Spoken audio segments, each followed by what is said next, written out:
natin ang isang bagay kung bakit nga ba kailangan meron kang W clip, meron kang wall angle, meron kang carrying channel sa kailangan mo pa dyan na kung saan pinaka-important wall angle.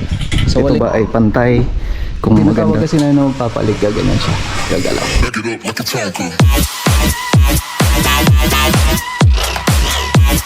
Okay, so welcome back sa ating panibagong vlog mga kamusta. So narito tayo ngayon sa Lamot Ifugao Project. So gagawa tayo ng isang episode na kung saan pag-uusapan na. Okay, so welcome back sa ating panibagong vlog mga kamusta. So narito tayo ngayon sa Lamot Ifugao Project. So gagawa tayo ng isang episode na kung saan pag-uusapan natin ang isang bagay kung bakit nga ba kailangan meron kang W clip, meron kang wall angle, meron kang carrying channel sa pag-i-instilla ng kisame. So given na kasi ang metal paring. So meron nga tayong installation na kung saan pwedeng metal paring lang, wala nang iba. So lahat gagamitin mo puro metal paring. So parang given na mga kamusta, which is yung double fairing na tinatawag. Yun yung metal paring. Ito siya. So ito yung metal paring natin na double fairing. So ngayon gusto ko i-share kung ano yung sukat nito. 5 meters po ito. Ngayon pag bibili kayo 0.5 ang bibili nyo. At ang tamang kwan nito ay double fairing mga kamusta. So ibig sabihin meron pang single fairing nito. Kaya pag bibili kayo double fairing. Ngayon ang kailangan mo pa dyan na kung saan pinaka-importante rin sa pag-i-instilla, carrying channel. Carrying channel mga kamusta. So the word carrying, ito yung taga-buhat, ito yung taga-tuwid, ito yung kung saan tayo magle-level para makikita mo kung maganda nga ba yung insulasyon at kung paano nga ba tayo mag-i-instilla ng tuwid at saka level na kisame. So ngayon mga kamusta, ang isa pang kailangan natin dito, so ang sukat pala nito, ayan, bago ko makalimutan, ay 5 meters. Tapos yung kapal nito, pumili kayo ng 0.7 o kaya 0.8 para mas maging matibay yung taga-buhat natin. Okay? Then wall angle. Wall angle. So wall angle, by the word wall angle, ito yung ginagamit natin sa walls para may ikapit natin yung mga board natin. It's either board o kaya naman PVC. So maraming pagkagamitan nito. Kahit sa designs, ito yung ginagamit namin. Ito yung ginagamit natin sa lahat ng mga ginagawa nating mga nagpapaganda sa loob ng bahay natin. So ibig sabihin yung designs niya, di ba? Ngayon, ang kapal nito ay 5.5 mga kamusta, 5 mm. Tapos yung haba nito ay 2.54 or 2.40 plus pala. Okay? 8 feet. Yan. So bago ako magkamali. Yan. So ngayon mga kamusta, sabi ko nga may kanya-kanya tayong installation. Ngayon papakita ko tong sample namin dito. Ito yung ginawa namin na kung saan pansinin natin dito sa parte na to, mas mataas. Although naka-arc or naka-wide tong camera natin, makikita mo naka-asik agad yan kung maganda nga ba yung pagkalatag niyan, kung level nga ba, kung ito ba ay pantay, kung maganda nga ba yung pagkakatuwid niya, distribution, at saka yung kapit mga kamusta. So bago, paano nga ba namin to namimit? Paano nga ba nangyari yung ganitong paraan? O kaya paano nga ba lumabas yung ganitong paggawa natin? So ito yung paraan kasi yan. Dahil nga sa paggamit natin ng tamang materyales na kung saan gumagamit ka ng carrying channel, W clip, at saka yung wall angle. So bago lahat, yung W clip pala, bago ko makalimutan, ito yung W clip. So pag gagamit ka nito, 4 fingers ang hanapin mo. Tapos ang kapal nito 0.7 o kaya 0.8. So ito yung hindi basta-basta dapat nababaluktot. Hindi siya dapat nabiyuyupi. Kahit sabihin natin na dodoblehin mo to, iba pa rin mga kamusta yung lakas niya. Kahit na mag-isa niya, kung matibay naman, solid na solid yan. Kaya nga minsan kung maikli lang yung lalagyan mo, okay na yun, enough na kahit na single na lang yan mga kamusta. Pero ang kagandahan yan, kahit na doblehin mo to, matibay. Yun yung kagandahan niya kagaya na to, doble siya. Okay, so silipin natin dito sa taas. Yan.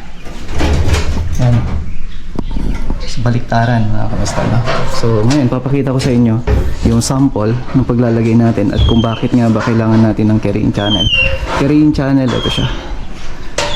Yan yung carrying channel natin at nagsisilbing hanger din natin.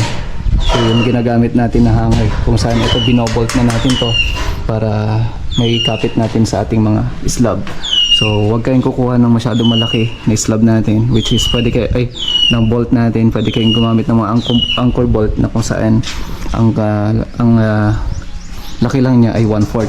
So malaking bagay na ho yun. Minsan nga ginagamit na namin dyan ay mga screw, which is hindi siya ganong kalakihan. So dito, sa paggamit ng mga ganitong materyales mga kamasta, mas mamimit mo yung tuwid ng pagkikisame natin. So sa pagkikisame kasi, nakabase lang lagi yan sa may framing natin. Ibig sabihin, kung pangit yung framing mo, hindi rin maganda yung latag ng kisame mo. Kung pangit yung framing mo, hindi mo mamimit yung talagang iskwala ng mga ceiling natin. Bakit nga ba?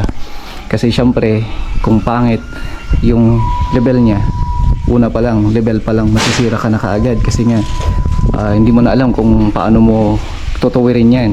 Kasi hindi po pwede yung sinasabi o kaya rason ng iba na pwede na yan. So hindi po pwede yon. Sa pagkikisame, napakagandang isang pamamaraan ng paggawa ng mga bahay natin. So dito, itong carrying channel na to, tingnan nyo, ito yung sinasabi ko na kapag ka gumamit ka ng tamang mga materials, ito hindi siya basta-basta papalig ito mga kamasta. Yung tinatawag kasi na papalig, gaganyan siya, gagalaw. So pag gumamit ka ng carrying channel, tapos lalagyan mo ng double plate, kagaya na ito, lalagyan na natin to ng back to back. Yan. Okay.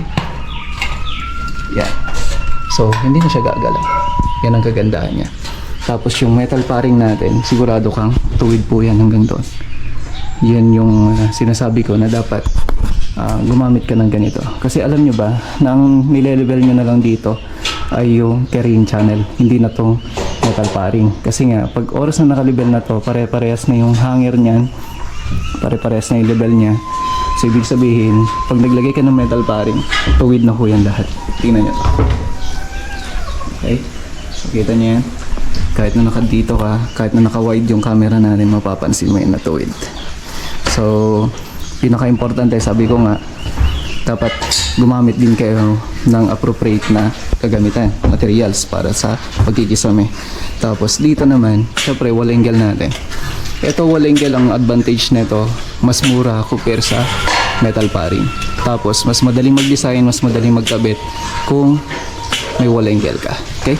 So sabi ko nga, may kanya-kanya tayong pamamaraan, may kanya-kanya tayong diskarte, kanya-kanya materials kung ano yung mga ginagamit natin. Pero para hindi kayo mahirapan, ito yung technique niya, no? So konting tip lang naman para sa lahat kung bakit nga ba maganda yung level, mas madali mag-install. Hindi rin problema yung painter natin, kagaya ni Kenzo. I-flex mo naman yung t-shirt mo, ha. Oo. Oh, rain or shine. Davies. Yan, salamat sa Davies mga kamusta na. So yan yung ginagawa natin ngayon. So mas mabilis, hindi sila mahihirapan ngayon gawa nga tama yung materials na ginagamit natin. So dito meron tayong mga rod pa nga yan na ginagamit talaga sa slab. Pero dito sa amin kasi kailangan mo muna i-order para makabili ka ng gano'n.